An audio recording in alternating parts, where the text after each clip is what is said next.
வணக்கம்.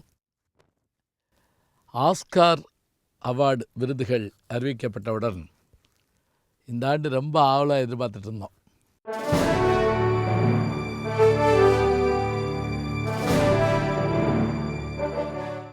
வழக்கமாக எதிர்பார்ப்போம், இருந்தாலும் நிச்சயமாக கிடச்சிருங்கிற அளவுக்கு ஒரு நம்பிக்கை இருந்தது. 2 விருதுகளை நம்ம இந்திய திரைப்படங்கள் பெற்றிருக்கின்றன. அதாவது ஆஸ்கார் விருதுகள் வழங்கப்பட தொடங்கி 95வது ஆண்டு இந்த ஆண்டு 1929 அமெரிக்காவில் இருக்கக்கூடிய லாஸ் ஏஞ்சல்ஸ் நகரில் இது சிறப்பாக நடக்குது. முதல் இது நடந்தபோது 1929 ஒரு 270 பேரை வச்சு ஒரு சின்ன தேட்டரில் வச்சு கொடுத்தாங்க. பிறகு பெரிய இதாக மாற்றுறாங்க. அதற்கு பிறகு 3 மாதங்களுக்கு முன்பாகவே இதுக்கான ஏற்பாடுகள்லாம் தொடங்குச்சு. இதில் என்ன சிறப்பு அப்படின்னா, திரைப்படம்ங்கிற ஒரு செய்தியை உலகுக்கு தந்தது அமெரிக்கா. பல பேர் முயன்றாலும் கூட சினிமாட்டோகிராஃபின்னு சொல்லக்கூடிய இதை அந்த முதல்ல அதுக்கு பேர் கினிமெட்டோ அப்படின்னு தான் சொல்கிறாங்க. லூமியர் பிரதர்ஸும் தாமஸ் ஆல்வா எடிசன் இவங்க தான் இந்த முதல்ல மூவி அப்படிங்கிற இந்த சினிமாவை உருவாக்குறாங்க. இப்போ அவங்க உருவாக்கின அந்த அறிவியல் தான் உலகம் முழுவதும் கொண்டு போய் சேர்க்கப்படுது. அதனால் அந்த நாட்டில் உருவான அந்த அறிவியலை பயன்படுத்தி திரைப்படங்கள் எடுக்கப்படுறப்ப ஒவ்வொரு நாட்டுக்காரங்களுடைய சிறந்த படத்துக்கும் நல்ல விருதுகளை கொடுத்து அங்கீகாரம் பண்ணாங்க. அதில் 2009ஆம் ஆண்டு 2 ஆஸ்கர் விருது நாம் வாங்கினோம். அதாவது ஸ்லம்டாக் மில்லினர் அப்படின்னு ஒரு படத்துக்காக ஏஆர் ரஹ்மான் அவர்களும், ஒலிச்சேர்க்கைக்காக ரசூல் பூக்குட்டி அவர்களும் 2 விருதுகளை வாங்கினாங்க. இதில் என்ன மகிழ்ச்சின்னு கேட்டிங்கன்னா, இந்த 2 கையில் அப்படி விருதை வச்சுட்டு இது பண்ணுறப்ப நமக்கு பெரிய மகிழ்ச்சியாக இருந்தது. ஒரு விருது இல்லை, 2 விருது கிடைக்கும் அப்படிங்கிற மாதிரி. இத்தனை ஆண்டுகள் கழித்து 14 ஆண்டுகள் கழித்து மீண்டும் ரெட்டை குழந்தை பிறந்த மாதிரி 2 விருது இந்தியாவுக்கு கிடச்சிருக்குது. 3 படங்கள் இந்தியாவிலிருந்து போச்சு. அதில் பாடலுக்காக பரிசு பெற்ற படம் RRR ராஜமௌலியினுடைய படம். அதில் வரக்கூடிய நாட்டுங்கிற அந்த பாட்டுக்காக அது எழுதிய அந்த சந்திரபோஸ் அவர்களும் இசையமைத்த கீரவாணி அவர்களும் அந்த விருதை போய் பெற்றுக்கிட்டாங்க.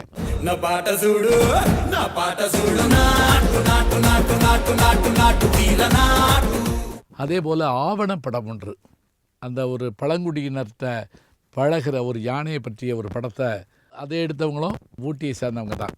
2 பெண்மணிகள், அதில் குறிப்பாக தயாரிப்பாளர் பெண்மணி, இயக்குனர் பெண்மணி, 2 பேரும் அந்த விருதை வாங்குகிறாங்க. தி எலிஃபண்ட் விஸ்பரஸ் இதுதான் அந்த ஆவணப்படத்தோட பேர். இது 2ஐயும் வாங்குகிற போது உண்மையிலேயே எழுந்து நின்று எல்லாரும் கைதட்டுறாங்க. இதில் இன்னொரு மகிழ்ச்சி என்ன அப்படின்னா, நாட்டு பாட்டு RRRல வந்ததுலேருந்து எல்லா நாட்டிலையும் சேர்ந்தவங்களும் இதை ஆடுற மாதிரிலாம் அதை இது பண்ணி போட்டாங்க. பார்த்தோம் நம்ம.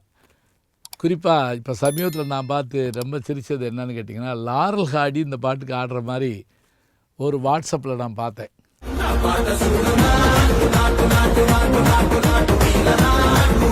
அதாவது எந்த காலத்துக்கும் பொருந்தி வர்ற மாதிரி இருக்குது. ரொம்ப ஆச்சரியமான பாட்டு. இதில் என்ன மகிழ்ச்சின்னு பார்த்திங்கன்னா, இந்த பாட்டை இசையமைச்சு எடுத்து முடிக்கிறதுக்கு 19 மாதங்கள் ஆயிருக்குன்னு சொல்கிறாங்க. 19 மாதங்கள் இதுக்கு முயற்சி. இதுக்கு முன்னாடி எஸ்எஸ் வாசனுடைய வஞ்சிக்கோட்டை வாலிபன் படத்தில் கண்ணும் கண்ணும் கலந்து சொந்தம் கொண்டாடுதுங்கிற பாட்டுக்கு சி ராமச்சந்திர ராவுங்கிறவர் 6 மாதம் எடுத்துக்கிட்டாராம் இசையமைக்க. அப்போ கூட எஸ்எஸ் வாசன் கேட்டாராம், என்ன முடிஞ்சா இல்லையான்னு. நல்லா வேணும்னா கொஞ்சம் பொறுத்து தான் ஆகணும்ட்டாராம். சரி, உங்கள் விருப்பப்படி செய்யுங்கட்டார். அப்படி கிடைச்ச பாட்டு தான் இன்றைக்கி வரைக்கும் நம்ம பாராட்டிக்கிட்டு இருக்கோம்.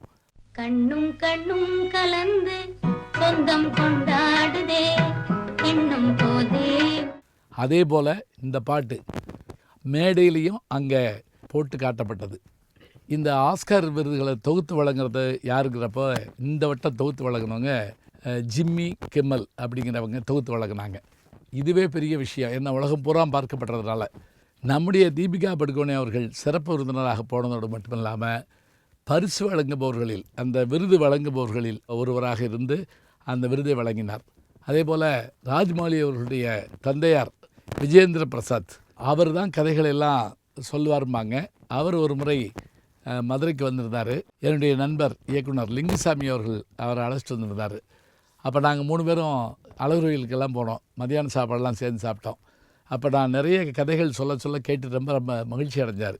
இந்த ஆஸ்கார் விருதுங்கிற விஷயத்துக்காக அது எத்தனை முயற்சிகள் எடுத்துக்கிறாங்க அப்படிங்கிறது பார்க்குறோம். இந்த முயற்சிக்கெல்லாம் கிடைச்ச வெற்றி தான் இது. இது வாங்கினா தான் படமா அப்படி இல்லைங்க. இது வாங்கினா எல்லாருடைய கவனமும் அதன் மீது திரும்பும். இப்போ இந்த படத்தை பற்றி இன்னும் ஒரு மாதத்துக்கு இன்னும் 2 மாதம் கூட பேசுவாங்க.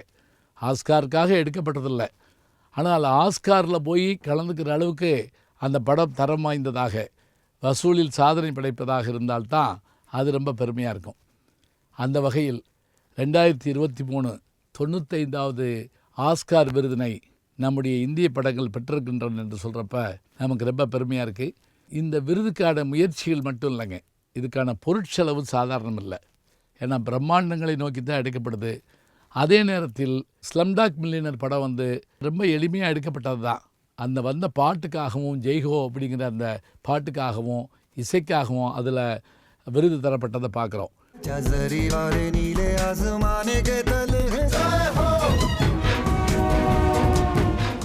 நமக்கு இந்த பெருமைகள் எல்லாம் எதற்காக என்று சொன்னால், நாம் வளர்ந்து வருகிற நாடு, வல்லரசாக துடிக்கின்ற நாடு, நல்லரசாகவும் விளங்குகின்ற நாடு. இதை வச்சு தான் நம்ம ஜெயிச்சு காட்டுறோம். RRR அதுக்கு என்ன பொருள் அப்படின்னு பார்த்திங்கன்னா, ரைஸ், ரோர், ரிவோல்ட். அதாவது எழு, கர்ஜி, கிளர்ச்சி செய்.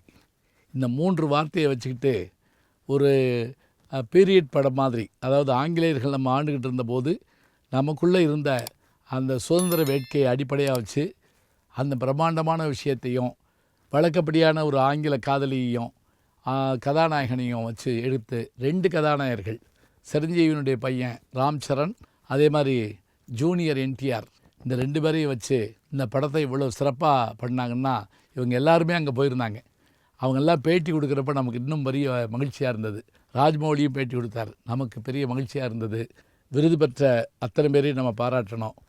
இதில் தெலுங்கு படமாக RRR இருந்தாலும் ஆவணப்படமாக எடுக்கப்பட்டிருப்பது தமிழ் மொழியில் தான் எடுக்கப்பட்டிருக்கு. இந்த ஆவணப்படத்தினுடைய இயக்குனர் கார்த்திகி கோன்சால்விஸ், அதே போல் தயாரிப்பாளரும் ஒரு பெண் தான், குனித் மூங்கா. இவங்க 2 பேரும் தான் இந்த விருதை வாங்கியிருக்கிறாங்க. அப்போ ஆவணப்படத்தில் நாம் விருது வாங்கிட்டோம்ங்கிற ஒரு பெருமை இருக்குது. விரைவில் நம்முடைய தமிழ் திரைப்படம் ஆஸ்கார் விருதை பெறும் என்கின்ற அந்த வாழ்த்துக்களோடு நல்ல செய்திகளை நாளும் சிந்திப்போம், நாளை சந்திப்போம். அன்புக்குரிய யூடியூப் நேயர்களே, நீங்கள் இன்னும் என்னை நெருக்கமாக பின்தொடர வேண்டும் என்று சொன்னால் ட்விட்டர், இன்ஸ்டாகிராம், ஃபேஸ்புக் போன்ற சமூக வலைதளங்களில் பின்தொடர்ந்து வாருங்கள். நாம் முன்தொடர்ந்து செல்வோம்.